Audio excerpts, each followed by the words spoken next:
Everybody's talking about, oh, we need to expand the college football playoffs, but you know what we need to get trending right now? You know what is the biggest problem in college football right now? This doggone scheduling. Everybody's so focused on expand the college football playoffs. How about we focus on fixing the stupid scheduling system that we have in this sport right now? It makes no sense why we're in the year of 2021, 2022, and you have teams scheduling games 2 decades in advance. What the heck are people doing scheduling games for 2040? Does that make any sense? Why are we scheduling games for 3045? We're scheduling years 100. We're scheduling games 100 years in advance. That makes no sense. Everybody's focused on fixing the college football playoffs. We need to fix this doggone scheduling system. It makes no sense. Why are schools picking who they play? Why doesn't the NCAA have a department that creates the schedules? We have a department that creates the conference schedules. Why don't they have a department that just creates the out-of-conference schedules? Why don't they just randomize it? It makes no sense. If you randomize it, everybody ends up playing somebody. You either play a cupcake or you play a good team. Like, nobody wants to go out there in week 1 and schedule a top-ranked, G5 school because like if you're Alabama, why do you want to play Cincinnati week 1 outside the fact that you're a competitor? And I know that Alabama isn't shying away for anything, but I'm just giving you guys a little example.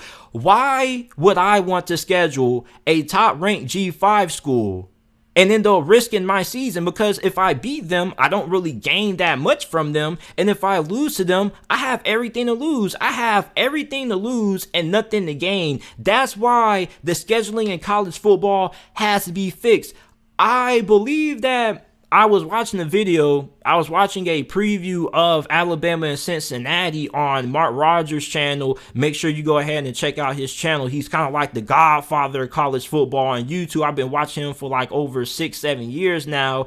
And one of the guys he had on there when he was talking about Cincinnati, he was talking about how the Cincinnati and Notre Dame game came about. That game was scheduled like 10 years ago. Are we serious right now? Are we serious right now? We want to expand the playoffs to give more G5 schools a chance of getting into college football playoffs.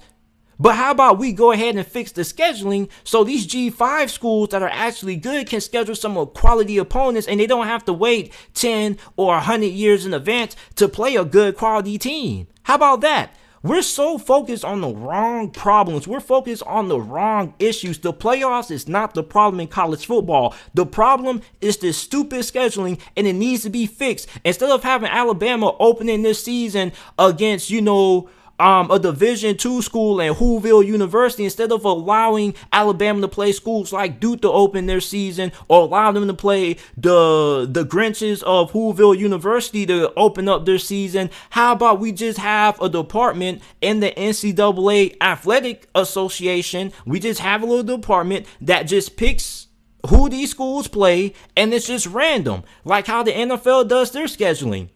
Like, I don't really understand why the scheduling in college football is the way that it is. It makes no sense. Now, I understand that, a lot of big schools like Alabama pay smaller schools to play them. I understand that. But I don't really understand why we have to wait 5 decades to have one matchup. Like, Coastal Carolina and BYU played in like a week's notice. They basically said, hey man, we have an open spot, do you want to play? And they got it done. Simple as that. It only took BYU and Coastal Carolina a week to set up a game. Why is it taking us 3-4 decades to schedule one game, 1 week, one game? That makes absolutely no sense. The playoffs is not the problem in college football. Expanding the college football playoffs shouldn't be in anybody's forefront mind right now. What we need to be doing, we need to get the hashtag fix college football scheduling trending right now, because that's what is affecting this sport more than the freaking college football playoffs.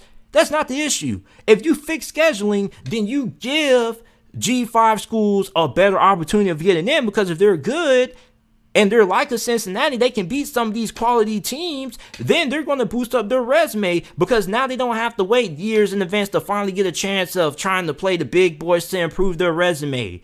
The scheduling system in college football makes absolutely no sense. I don't even know who started this trend of scheduling games 30 years in advance. It's stupid.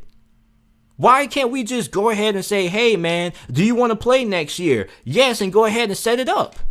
Why do we have to wait so many years in advance? It makes absolutely no sense. It's one of the dumbest things in this world. Like, there are so many dumb things in this world. Like, NFTs are dumb. You know, the fact that, you know, they put, they sell these bag of chips with air in it. Like, why am I buying a bag of chips that's worth $5 and it's a lot of air in it? You get what I'm saying? I want more chips. I should not be opening a bag of chips and, you know, the first 3 meters in, I'm just feeling nothing of air. Like, as soon as I open the bag, that thing should be filled to the top with chips. Shouldn't I be having to worry about no air?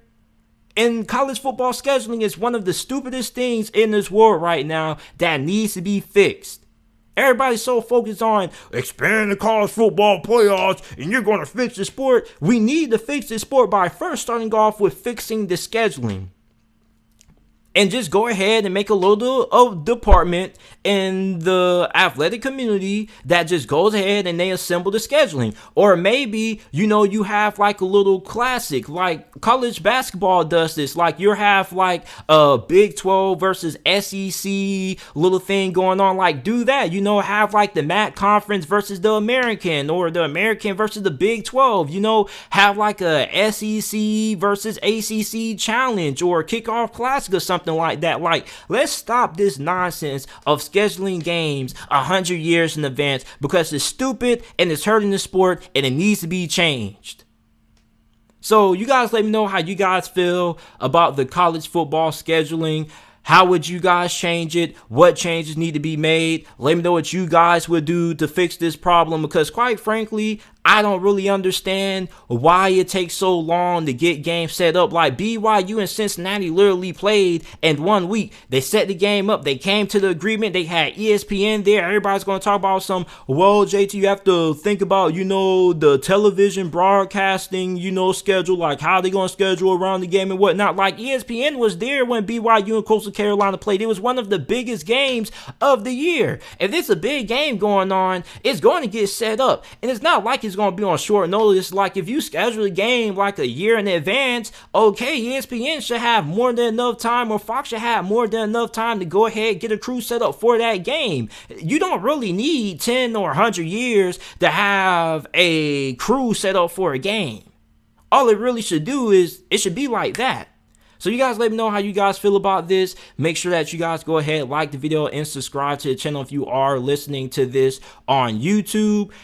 Also, make sure that you check out the JT Sports Podcast. Every video that is uploaded on the channel is available in audio format on every single podcasting platform. Apple Podcasts, Spotify Podcasts, Google Podcasts, wherever you get your podcasts from, the JT Sports Podcast is available. All you got to do is click the link in the description down below if you're watching this on YouTube, or go ahead and type in the JT Sports Podcast on any single podcasting platform that you use, and it should pop up. Also, make sure that you leave a 5-star review if you enjoyed this episode, and I'll see you guys later with another edition of the JT Sports Podcast.